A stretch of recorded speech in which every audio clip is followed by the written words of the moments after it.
Құрметті көрермендер, Тамырлас подкастына қош келдіңіздер. Бүгін біздің келесі шығарылымымыз және де бұл ерекше бір тақырыпқа арналайын деп отыр. Біздің қонағымыз бүгінгі таңда зерттеуші, эксперт, біраз жылдары жақсы бір тақырыппен айналысып келе жатыр. Қазір өзі айтып өтеді деп ойлаймын. Жандос мырза, Қарымбаев Жандос. Енді өткенде де өзіміз танысып, жақсы бір кітаптың тұсаукесерін өткізгенбіз. Оны қазір алдағы әңгімеде айтармыз. Ал бірінші сұрағым әдеттегідей біздің қонақтарға ғылым жолында жүрсіз, ғылыми ізденіс жолында жүрсіз. Осы жолға қалай шықтыңыз? Мүмкін өзіңіздің ерекше бір арманыңыз болған шығар, әлде бір кездесулер болып қалды ма? Жол енді барысында болып жатады сондай нәрселер. Бірақ меніңше бұл мәселе не үшін маңызды? Біздің жастар қазіргі таңда осы ғылымға жолды қалай таңдау керек, қалай жету керек сол жолға деген сұрақтары бар. Сондықтан оларға да кішкене мотивация болсын. Рахмет. Армысыздар ма? Айгүл Кәкімбекқызы шақырғандарыңызға, бағдарламаңызға рахмет, подкастқа шақырғаныңызға. Жалпы өзіме келетін болсам, енді қазір өзімді қос салада, біріншіден ол тарих саласында, екіншіден саясаттану саласында, оның ішінде этникалық саясат саласында бағымыз сынап жүрміз. Енді ғылым жолына қалай келді деген сауалға келетін болсақ, бұл жағын енді тереңнен бастаған жөн шығар. Себебі сонау мектеп қабырғасынан бастап тамаша ұстаздардан тәлім алдық. Мысалы, атын айтып атасам да болатын шығар. Өзіміздің Тұрсынбай ағайымыз деген ағайымыз болды, Құдайберген ағайымыз деген ол кісілер енді осы тарихтың бізге негізін қалады. Мысалы, Тұрсынбай ағайымыз алыстағы сонау ауылда Түркістан облысының бүгінгі Төлебе ауданының Аққұм деп аталатын сонау ауылында өзі ол кісі енді 90 біздің балалық шағымыз сол Кеңес одағының соңғы уақытына, соң 90-жылдардың басына сәйкес келді ғой. Ол кезең білесіз, өлі ара шақ дейміз бе, әлі бір кезеңнен екінші кезеңге өте қоймаған. Сондықтан қай бағдарламамен оқыту, жалпы қалай оқыту, тарихты қандай идеологиямен оқыту, сол сауалдар тұрды. Ол кісі Тұрсынбай ағамыз бірінші күннен бастап осы өзіміздің ұлттық тарихымызды, өзіміздің мемлекетіміздің тарихын асқан бір жанашырлықпен бере білді. Және де мектепте былай музей ұйымдастырып, соған біз оқушылар өзіміздің тапқан мұраларымызды апарып беретінбіз, соған зерттейтінбіз, тіркейтінбіз бірге. Соның әсері де болар, осы тарих жолын таңдадым. Өте керемет мысал. Мына жерде ұстаздың, жеке тұлғаның орны өте маңызды өсіп келе жатқан балалар үшін. Сол кісілердің тәлімін алып, сонымен өзіміз Қазақ ұлттық педагогикалық университетінің тарих факультетінің студенті атандым. Сол жерде жүріп зерттеулерімізді ары қарай жалғастырдық. Көптеген ұстаздарымыз бар, енді атын атап түсіністіріп айтпай-ақ қояйын. Сол азаматтардың бағыт бағдарын алуымен осы ғылым жолына түстік. Сонда бакалавриат, магистратура бітірдім тарих мамандығы бойынша. Енді бүгінгі тақырыпқа қалай келдім, этникалық саясатқа қалай келдім десем, менде бакалавриатта жүргенде диплом тақырыбым бұл орыс-түрік қарым-қатынастары. Сол 18 ғасырдың алғашқы ширегінен бастап 19 ғасырдың ортасына дейінгі орыс-түрік қатынастары болды. Сол орыс-түрік қатынастары зерттеу барысында өзім Речь Посполитая деп аталатын мемлекетке көп көзім түсіп жүрді. Кейін осы Речь Посполитаяға бір ауылай ыңғай бере бастадым. Сол бағытта қызықтыра бастадым. Магистратурада жүрген кезімізде сол Польша үкіметінің бір арнайы бағдарламасы болды, жас ғалымдар үшін деген. Бір жағы білім алу, бір жағы тағылымдамадан өту, ғылыми тағылымдамадан. Сол бағдарламаға өзімнің бағымды сынап көрейінші деп тапсырдым. Ол кезде болашақ қазіргідей кең ауқымда емес, оның үстіне енді бір жағынан ауылдың баласымыз, тіліміз кішкене шорқақтау, біз үшін енді орыс тілінің өз шет тілі болатын бейімде қалаға келгенде. Сонымен соған тапсырып көрдік құжатын. Бірақ осында бір қызық жағдай болды. Енді өзіңіз қызық оқиғалармен бөлісті деп айтып отырсыз ғой.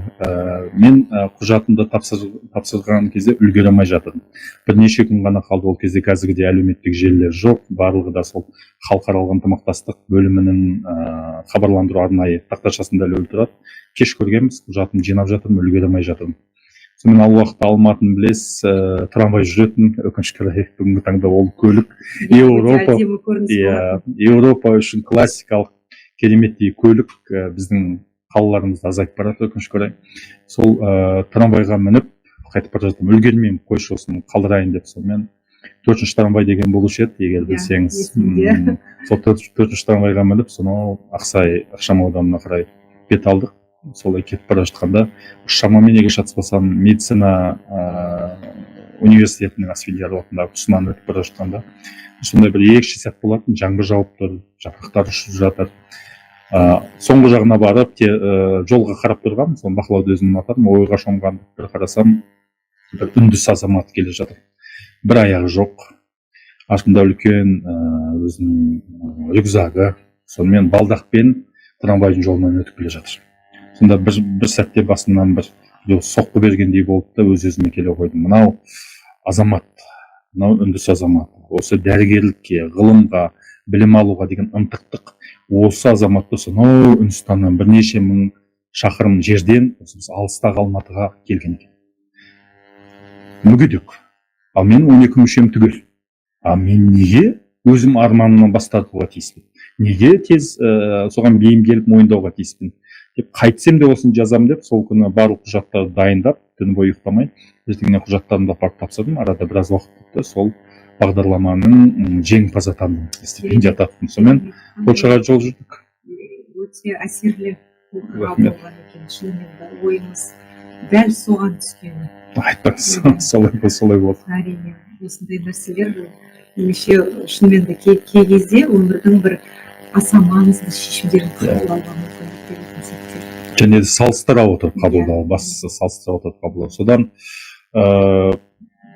Варшавада бірнеше ай дайындықтан кейін, тіл үйреткеннен кейін, мынау Торун деген қала бар, өзіңіз жақсы білетін, Николай Коперник астроном, соның туып өскен қаласы. Сол Торун қаласында керемет қала. Николай Коперник атындағы үлкен алып университеттердің бірі бар, Польшаның үлкен университеттерінде. Сол университеттің халықаралық қатынастар, саясаттану факультетінде бір жыл оқыдым, тағылымдамадан өттім. Міне осы поляк тақырыбына келуім сонымен байланысты болды. Өте қызықты болды. Мен үшін шынымен де қызықты болды. Сіз тарихшы, сол кезде оқып жүргенде шынымен де көп ғалымдар бұл тақырыпқа назар ерекше аудармайтын. Өйткені енді біріншіден поляк қазақ қатынастары ол енді ерекше бір зерттеуді талап етеді. Бұл жерде архивтік құжаттар керек, бұл жерде нақты деректермен жұмыс істеу керек. Ал бізде енді қол жетімді нәрсеге біразы соған барады, қол жетімді тақырыптарға, қол жетімді құжаттарға дегендей. Енді осы тақырыпта сіз үшін не ең қызықты, не ең маңызды болып шықты? Бұл тақырыпқа келетін болсақ, мен сонда оқып жүргенде өзім енді тілді меңгергеннен кейін, сол тілді игергеннен кейін қосымша құжаттарды оқи бастадым, көп қосымша еңбектерді оқи бастадым. Сөйтіп бұл тақырыпқа біршама дендей бастадым. Сөйтіп 2008 жылы, егер шатаспасам, 2008 жылы ол уақытта өзіңіз білсеңіз, мынау соискательство деген болушы еді ғой, яғни ізденуші дейміз ба?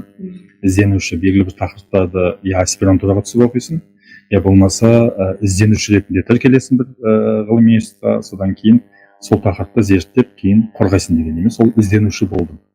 Мынау Шығыстану институты бар Алматыдағы ғылым академиясында, сонда ізденуші болып тіркелдім осы тақырып бойынша. Қазақ, поляк мәдени байланыстардың тарихы деген тақырып болды.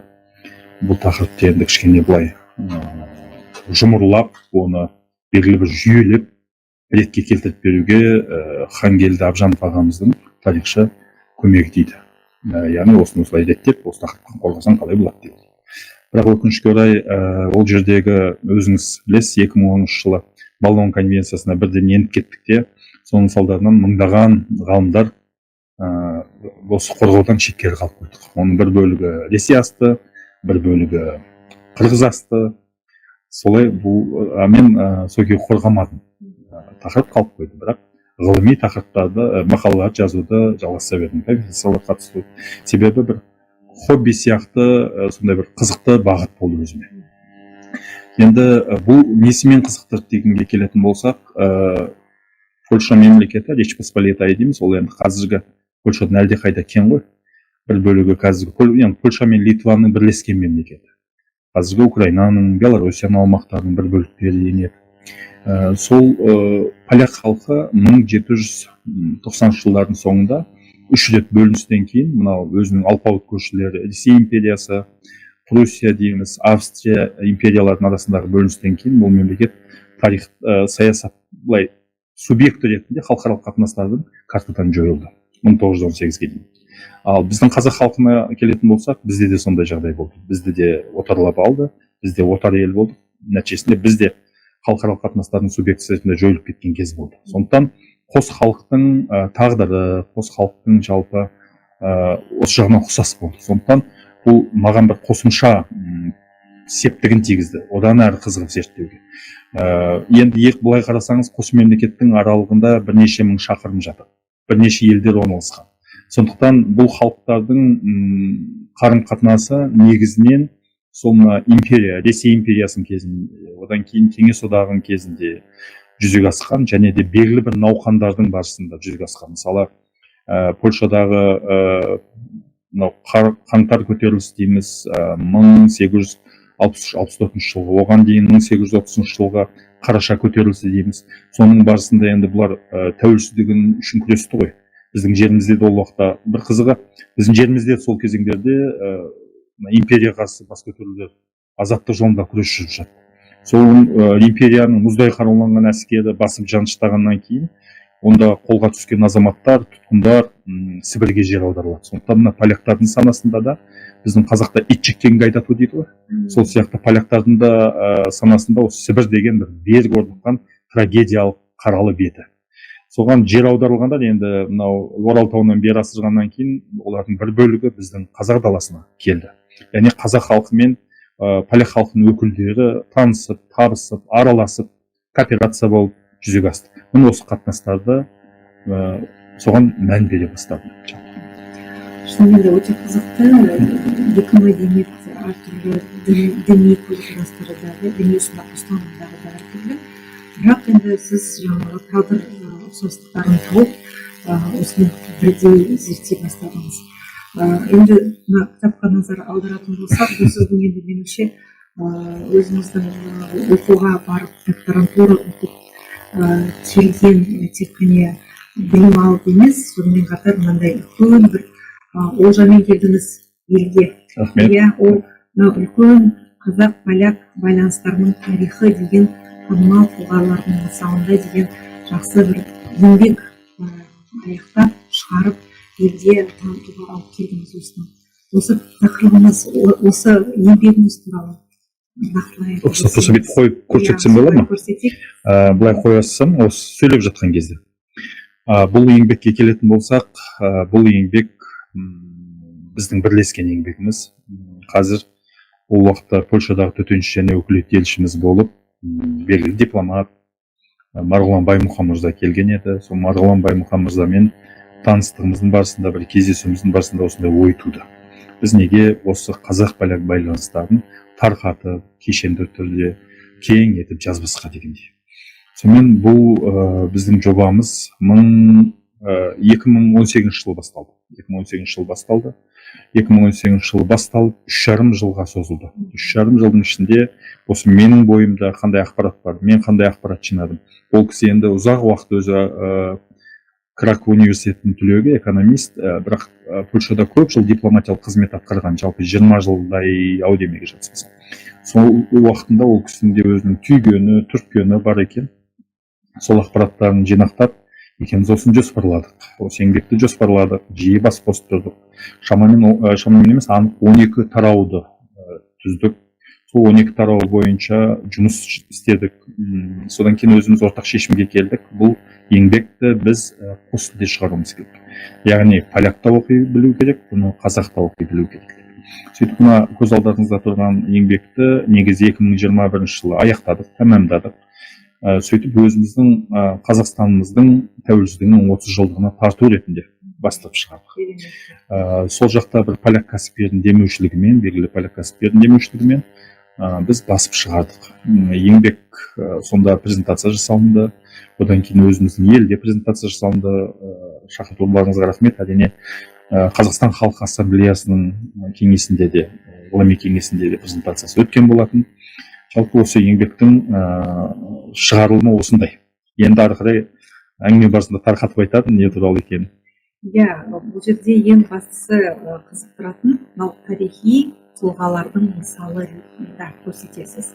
Өйткені енді тарих қызықты ғылым әрине, бірақ кей кезде тек қана фактілер кетеді, кейбір даталар кетеді, ол көбінесе адамның жаңағы ойында қалмайтын, тек қана емтиханға дайындалғанда болмаса басқа уақытта өкінішке қарай енді оны оқып түсіну қиынға соғып жатады.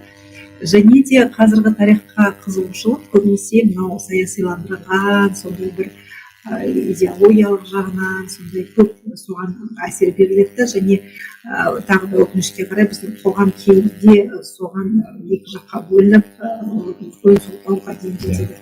Ал тарихшы ғалым негізінде осындай нақты дәлелдемемен және оны жақсы интерпретациясын беріп, және де оның тарихи маңызын қазіргі қоғам дамуына өзінің қандай үлесі бар екенін соны көрсетуге меніңше ерекше мән беру керек. Менің түсінгенім осы еңбегіңіз дәл осындай көзқараста орындалған. Сондықтан қай тұлғалар бар бұл жерде, қандай мысалдар келтіріп өтсіз? Қызықты фактілермен айтып өтейін, шама шарқым жеткенше. Дұрыс айтасыз, біздің енді өзіңіз енді белгілі ғалымсыз, өмір жолыңызда көріп келе жатсыз ғой, қызмет жолыңызда дәл айттыңыз. Себебі тарих десе кейде мынау тек тарихи фактыларға, құрғақ айғақтарға ғана негізделген сондай еңбектер шығады, құрғақ жазылған. Біздің мақсатымыз ол стереотиптен сәл кету керек болды. Себебі халық оқу үшін де, оның жүрегіне жол табу үшін де біз тек ғылыми стиль емес, ғылыми әдеби синтезді жазуға тырыстық. Яғни соны тарқатып жазуға тырыстық. Мысалы, шындықтан алыстамай, барлық фактілерді өзінің орнында қалдырып, тек көрнекілік жағын көбірек қосуға. Соның нәтижесінде осындай бізде стиль қалыптасты, ғылыми әдебиге жақын, екеуінің ортасында. Соны жазып шықтық, мүмкіндігінше жаңағы әр қосуға, әр беруге тырыстық, айғақтарды өзінің орнында қалдырдық. Әрине бұл еңбекті жазу барысында мұрағат деректері, архив деректері, одан кейін барып қазақ, поляк, орыс, украин, белорус, неміс, ағылшын, француз тілдерінде шыққан еңбектер кеңінен қамтылды. Себебі бұл осында біздің жерімізде болған азаматтардың көпшілігі кейін, бір бөлігі әрине, көпшілігі емес, эмиграцияға кеткен. Сол эмиграцияда жүріп жазғандықтан өзге елдерінде тілдерді қарауға тура келді. Сондықтан осындай еңбек шықты, енді оның бағасын оқырман бере жатар. Ал енді сіз тұлғалар жағына келетін болсақ, тұлғаларда мынандай қызықты ақпараттар бар. Тұлғаларымыздың әрине басын біз қазақ-поляк байланыстарының ол саласында үлкен өзінің ізін қалдырған Адольф Янушкевичтен бастадық. Адольф Янушкевич әрине қазақ даласына бейтаныс емес, қазақ даласына танымал. Ол кісі өзінің жаңағы саяси жұмысына байланысты қазақ жерінде айдауда болған азамат. Былайша оны біздің тарихшылардың, біздің азаматтарымыздың көпшілігі оны ойлайды саяхатшы деп. Бірақ ол шын мәнінде жиһангер саяхатшы емес, ол тағдырын жазумен осында келген азамат. 25 жылын өзінің отанынан тыс аумақта өткізген. Сол Адольф Янушкевичтің өмірін қарастырдық. Мысалы, Адольф Янушкевичтің оның ол кісінің қазақ жерінде кімдермен кездескендігі қазақ оқырманына белгілі болса, ал Адольф Янушкевичтің жастық шағы, оның жақын адамдары, оның саяси көзқарастары белгісіз. Біз осы жер екі жақты тең қарастырып, бір ортақ жүйелі жазушыға тырыстық. Мысалы, Адольф Янушкевичтің айтқан дүниелері бар ғой, Ақмола ол қазақ даласын келешек астанасы деген сияқты. Содан кейін біз Густав Зеленский, мысалы, қазақ поэмасын жазған, оның досының өміріне, қызметіне тоқталдық. Густав Зеленский де Адольф Янушкевич сияқты қазақтың яғни өзінің саяси қызметіне байланысты айдауда болып қазақ жерінде болған азамат. Оның бір ерекшелігі 1842 жылы шетшеліктердің арасында алғашқы болып осы қазақ туралы поэманы жазуы. Ол кезде әрине қырғыз, кейін қазақ болып басылды. Оның басылуына Адольф Янушкевичтің кіші інісі Януарий Янушкевич көмектескен. Густав Зеленский деп аталғанмен де Густав Зеленскийдің жастық шағы, тұлғалық қалыптасуы қазақ оқырманына беймәлім. Санаулы ғана бірнеше сөйлем ғана бар. Біз осыны барынша тарқатып беруге тырыстық. Одан кейін Густав Зеленский ол туындылармен, ол азаматтармен туралы жазғанда ол кісілердің туындыларын түпнұсқаларынан бердік. Сонда Густав Зеленскийдің мысалы бір жерінде былай айтатын жер бар. Қазақтар дейді, бұл алтын орда ыдырағаннан кейін мынау кімнің Мұхаммедтің дінін ұстанатын қуатты көшпелі халық болып қалыптасты. Оның ішінде мысалы 400 мыңдай әскер жинай алатын Арыстан хан деп айтады. Бұл жерде тарихи параллель келтіргенде бұны Қасым хан екеніне көз жеткіземіз. Одан кейін жоңғарларды жеңген Есім хан деп келтіреді. Содан кейін оның ізін мұрагері былай айтқанда Тәуке хан деп келтіреді. Сол Тәуке ханның да мысалы Тәуке ханның өз халқы үшін жасаған керемет реформасынан кейін 7 жарғыны айтып жатыр. Бұл халықтың бөлініске түсіп, яғни бірлік кеткені өкінішті дейді. Содан кейін тағы бір азамат мысалы Алматының жалпы Жетісудың дамуына үлкен үлес қосқан Ян Козел Поклевский деген кісі болған. Ян Козел Поклевский деген бұл да поляк азаматы, ол мына Ресейдегі Петербургтағы Николаев әскери академиясын, одан кейін француз оқу орнын, неміс оқу орындарын бітірген, сонда керемет жан-жақты 8 қырлы, 8 қырлы, 1 сырлы деп айтамыз ба, сондай тұлға. Ол да сол саяси қызметінің барысында соның салдарынан қазақ жерінде болады. Сонда мысалы Алматыдағы мынау Басарықтың Абай көшесінің бойында, Көк базардың, бұрынғы Орхидей үйінің, Горький паркіндегі, қазір орталық парктегі су көздерінің, және көптеген тағысын тағы осындай нысандардың жобалануына, соның құрылысында бұл кісі үлкен ықпал етті. Инженер болған, инженер, архитектор. Содан кейін барып, мысалы дәрігерлерге бірнеше ондаған дәрігерлерді қамтыды. Соның ішінде мысалы Юзеф Сенчаковский деген сияқты азаматтар бар. Ол Алматы қаласында, жалпы оңтүстік шығыс Қазақстанда алғаш жеке меншік дәріхананы ашып, соны жолға қоя білген кісі. Білесіз, ол кезде емханалардың өзі өте тапшы, дәріханаларды айтпағанда. Сонымен қатар мысалы тағы көптеген дәрігерлердің Мацеевский сияқты, Людвиг Мацеевский сияқты дәрігердің Павел Бальбусоновский деген кісі болған. Павел Бальбусоновский бұл мысалы Абайдың бауырын мысалы емдеген, ол туралы ақпараттар бар. Сонан кейін біз тек қана поляк жағын емес, өзіміздің қазақ тұлғаларын да қостық. Оның ішінде мысалы Шоқан Шыңғысұлы Уәлиханов туралы айттық. Шоқан Шыңғысұлы Уәлихановтың поляктармен қандай байланысы болуы деген сұрақ туындауы мүмкін. Шоқан Шыңғысұлының мынау омбыдағы кадет корпусындағы ұстаздары, қосқұдай ұстазы поляк ұлтының азаматтары болған. Біз Гилярий Гонсевский деген Шоқанның тұлғалық қалыптасуына үлкен ықпал еткен, сондай Қазан университетінің түлегі, тарихшы азаматтың өмірбаянын іздеу барысында оның зиратын таптық Вильнюс қаласындағы, бұрынғы Вильна қаласында. Ал оны мысалы оның досы, Шоқанның досы Потанин өз-өзіне қол жұмсап ерте қайтыс болды деп айтады. Енді көп жылдан кейін жазылды ғой Шоқан туралы жинақ, собрание. Ал бұл жерде біз оны қарағанда ол Шоқаннан кейін қайтыс болғандығын көз жеткіздік. Және оның зиратын тауып, оны біз ғылыми айналымға енгіздік. Ол оған дейінгі болмаған, жарияланбаған. Ол туралы Потанин, тек қана Потаниннің деректеріне сүйене отыра, ол ерте қайтыс болды, өзіне қол жұмсады деген бар. Ал біз соны енгіздік ғылыми айналымға. Оның суреті мына еңбектің ішінде бар. Содан кейін барып Бронислав Залесский деген кісі туралы жаздық. Ол кісі қазақ сахарасына саяхат деп аталатын, кейін 90 жылдардың басында басылып шықты. Бұл кісі де өзінің саяси көзқарасына, ұстанымына байланысты қазақ даласына жер аударылады, Орынборда болады, кейін Антиповтың экспедициясына қатысады, Арал экспедициясының деректерін өңдеуге қатысады. Сонда мысалы Маңғыстауда, негізінен Маңғыстауда болады, Қызылорда облысының аумағында болды, Ақтөбе облысының қазіргі аумақтарында болды. Сонда қазақтың күнделікті сол кезеңде енді сал серілер заманы, қазіргідей әлеуметтік желілер жоқ, қазіргі телевизия жоқ, ертекшілер, жырдастан айтушылардың заманы ғой. Мысалы Мырзахай деген азамат туралы айтады. Ол Мырзахай деген азамат ол ертек айтады дейді, ертекші дейді. Яғни ол кісі сол ертегі айту арқылы өзінің жағдайын жасаған екен. Ол тақыр кедей болған дейді. Сонымен кездесіп сұхбаттасқанда сол ертегі айту арқылы мал біткен екен дейді. Содан кейін Есет Көтібарұлымен кездескен бұл кісі. Есет Көтібарұлымен әйгілі көтерілісші батырымыз кездескен. Бұл кез Есет Көтібарұлының Ресейдің билігін мойындаған амал жоқ сондай кезең екен.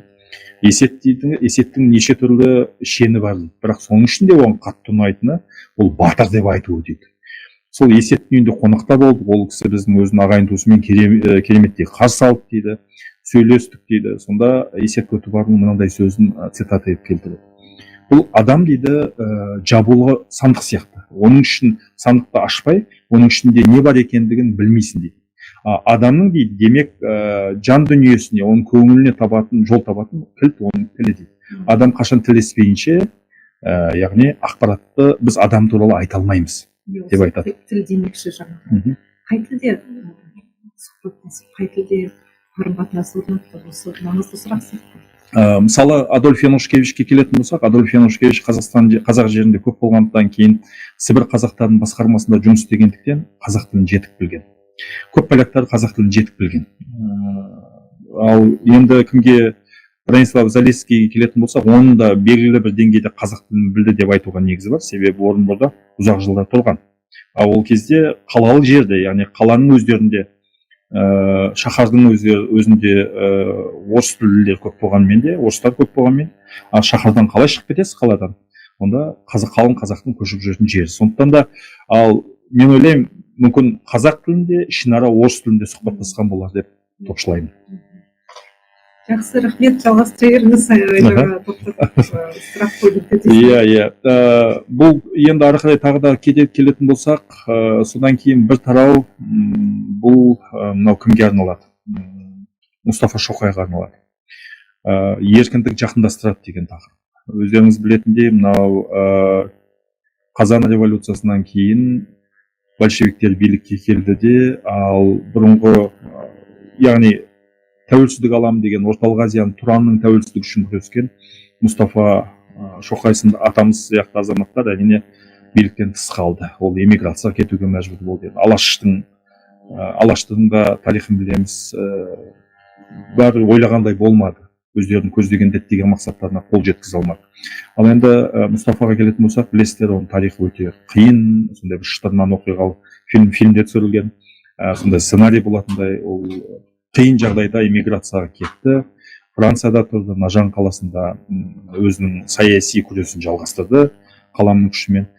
Сол Мұстафа Шоқай осы поляк дипломаттарымен байланыс орнатады. Екі рет біз өзіміз осы еңбек жазу барысында 2 рет Варшава қаласында сапармен болғанын анықтадық. Бірақ та сол кезде біз топшылаймыз. Әрине, Польшаның сол кездегі басшысы Юзеф Пилсудскиймен кездесті деп. Бірақ оған нақты айғақ мысалдарымыз жоқ. Ал поляктар осы Мұстафа Шоқайдың басылымын, Яш Туркестан журналын 10 жылдай, яғни 2-ші дүниежүзілік соғыс басталғанша қаржыландырып тұрған поляктар. Және де Пилсудский дүниеден өткен кезде Мұстафа Шоқай ол туралы кереметтей жақсы сөздер айтып, поляк ұлтының қаһарманы деп, және де мынау эмиграцияда болған саяси қайраткерлерді қолдаған азамат деп жақсы сөзімен бөліскен екен. Содан кейін біздің тағы бір айтатын жеріміз, бұл Мұханның айтатын бөліміміз Мұханның махаббаты деп аталады. Қажымұқан мен енді поляктарды не байланыстырады деген тағы да. Иә, өте қызықты. Интрига бұл жерде. Иә, интрига сұрақ туындауы мүмкін, оның сұрағы жауабы былай. Қажымұқан атамыздың алғашқы әйелі Бәтима апамыз, ол ұлты бойынша этникалық тұрғыдан ол поляк ұлтының өкілі.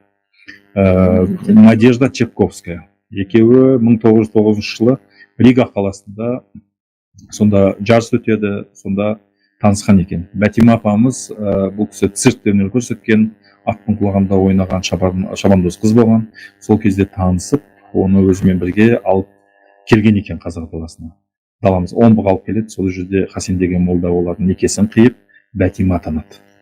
Міне қазақтың салтын жақсы білген, өмірінің соңына дейін атамызды мақтап мадақтап отыратын, соның дұғасына қосып отыратын сондай кереметтей апамыз болған екен. Қазақтың тілін кереметтей жақсы білген екен.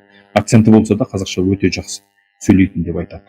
Бүгінгі таңда әрине Қажымұқан бабамыздың, атамыздың тараған ұрпақтың бір бөлігі осы Бәтимадан тараған ұрпақ деп айтамыз. Өте қызықты деректер. Шынымен де енді бұл біздің жақын тарихымыз, берідегі тарих. Сондықтан қазіргі ұрпақтар әлі де жалғасып жатыр деп отырсыз. Бұл қазақ-поляк қарым-қатынастарына шынымен де бір тамырлас, біздің жаңағы тақырыптай бір тамыр беретін нәрсе ғой. Осы жерде тағы да бір қоса кетейін. Соңғы тарауларымыз бұл Александр Затаевичке бағытталған. Александр Затаевичті білмейтін азамат жоқ қазақтың даласында. Ол кісі сондай қазақ даласына қиын қыстау шақта келіп, қазақтың мүмкін осындай Брусиловский сияқты, Затаевич сияқты сондай азаматтар өзін миссия ретінде көрген, ұлысты миссия ретінде көрген азаматтар осындай қазақтың жауһарларын, ән күй өнерінің мұрасын жинақтамағанда кім біледі, біраз мұрамыздан аштық бар, басқа бір ажырап қалар ма едік. Сондықтан Затаевич осыған алғашқы күндерден кіріседі. Өзінің Ольга деген қызы айтпақшы, әкем бір күні дейді, Орынборда тұрып жатқан кезде ғой енді, әкем бір күні жұмыстан көңілді оралды дейді. Сөйтіп көңілді оралып бірден жазып отырғанын байқадым дейді. Сонда мен бір кереметтей дүниені кезіктірдім деп айтты да, содан бас алмай жұмысқа кірісіп кетті. Сол сәттен бастап қазақтың музыкасы туралы оның жинақтауы басталады. Сонда ол қазақ өнерінің, қазақ концертіне барған екен, қазақ өнерпазын тыңдаған екен. Содан әкемді мен базарда да, жатақханада да, көшеде де, жаңа домбырасын алған қазақтың жанында отырған жерде қалпында кездесіп жатырмыз дейді. Біздің зиялы қауымның көпшілігі, оның ішінде Алаштың да зиялылары бар, Сәкен Сейфуллиннің енді мұрындық болуымен, Сәкен Сейфуллин атамыздың мұрындық болуымен осы жинақтау қолға алынады. Қазақ зиялылары бір ауыздан тізе қоса көмектесіп, оның ішінде Сәтбаев та бар, осы қазақтың 1000 әні жинағын жинақтауға көмектеседі. Кейін қазақтың 500 әні мен күйі деген еңбектің шыққанын білеміз. Бұл Затаевичтің еңбегі. Ал енді содан соң 1936 жылы мынау өздеріңіз білесіздер, 20 ғасырдың алғашқы ширегі Шығыс Еуропа үшін өте қиын болды. Большевиктер билікке келді. Олар өздерінің империялық көзқарастарын білдірді. Сол сәтте Юзеф Пилсудский жаңа бастаған поляк өкіметі оларға қарсы тұра білді. Поляк большевик соғысы деп айтамыз, поляк кеңес соғысы деп айтады. Осы соғыста 1920 жылдары поляк тарапы жеңіске жетті. Сөйтіп бейбіт бітімге қол жеткізілді. Бірақ дегенмен де бұл соғыс Кеңес одағының республикаларында тұрып жатқан этникалық поляктарға үлкен салқынын тигізді. Соның барысында 36 жылы саяси сенімсіз элементтер ретінде поляктар қазақ даласына жер аударылған. Одан бәріміз білеміз. Қазіргі мынау солтүстік Қазақстан облысының Тайынша ауданының құрамының, этникалық құрамының бір едәуір бөлігін поляк ұлтының өкілдері құрайды. Содан кейін мынау 1940 жылы екінші кезең, ол кезде Польшаның азаматтары, екінші Речь Посполитайда, сол елдің азаматтары да жер аударылады. 150 мыңдай орталық Азияға. Сол кезең сондай қиын қыстау шақта поляк ұлтының қазақ жеріне келгендігі. Ал қазақтарды өзіміздің ол кездегі жағдайымызды білесіз. Бұл аштық кезеңі. Аштық кезеңі болғандықтан енді жеуге наны да жоқ, ішерге жаңа ағарған жоқ қиыншақ. Бірақ қазақ халқының поляк халқымен барын бөлісе, құшақ жая қарсы алғандығы, көмектескендігі туралы тек қана өзіміздің поляктардың емес, сол кезде біздің жерімізде айдауда, депортацияда болған Польшаның поляктарының естеліктерін де поляк тілінде де кеңінен пайдаландық осы еңбекте. Соның барлығын шама шарқымыз келгенше жазып көрсеттік. Мұндағы, яғни эмпатия дейді ғой, былай айтқанда, адамның адамгершілік қандай қиын жағдай болса да кетпейтіндігі. Мен ойлаймын, осындай Айгүл Кәкімбекқызы осындай оқиғалардың барысында біз өзіміздің этникалық саясатымызда, яғни мейірімділік тарихы ретінде этникалық саясатымызды құрақ көрпе сияқты жинау мүмкіндігі болатын шығар. Осындай элементтерді кеңінен пайдалануға болатын шығар. Өйткені енді тарихи факт қой. Әрине, дұрыс айтасыз, келісемін. Бұл жерде біз шынында қазақ даласындағы болып жатқан тарих тек қана қазақтармен байланысты емес. Әрине. Басқа елдерден келіп араласып жатқан құрамдас бір елдерде пайда болды деп айтамыз. Қазір мысалы біз полиэтникалық үлкен қоғам деп айтамыз, ашық қоғам деп айтамыз. Ал түп тамыры келгенде шынымен де қос тағдырлас екі халық болып тұр ғой бұл жерде. Және де оған қаншама тарихи дәлелдемелер бар, қаншама сіз жаңағы мысалдар келтіріп отырсыз. Айтқан әр тарихи тұлғамызда шынымен де қазақ халқының құлағында жүрген бір естеліктер. Иә, және менің мынандай сұрағым бар. Ал сіз өзіңіз біраз жылдар Польшада білім алдыңыз және сол жердегі ғалымдармен араластыңыз. Ал Польшада осы деректер туралы қаншалықты белгілі және қаншалықты қызығушылық танытады қазіргі таңда осы қазақ-поляк арасындағы қарым-қатынаста? Польшада жалпы мынау жаңағы айтқан қараша көтерілісі 1830 жылғы 1863-64 жылдарғы қаңтар көтерілісі туралы ақпарат мол. Жалпы мына Сібірді зерттеумен олардың өзінің яғни тарихындағы депортацияларды, ссылкаларды, жер аударуларды олар зерттеп зерделеуде. Бірақ бір қызығы, мысалы Адольф Янушкевич дәл біздегі кең танымал сияқты, ол жақта танымал емес. Ол жақта 25 жыл жаңағы өзінің өмірін басқа елдерде өткізсе, шынымен де солай.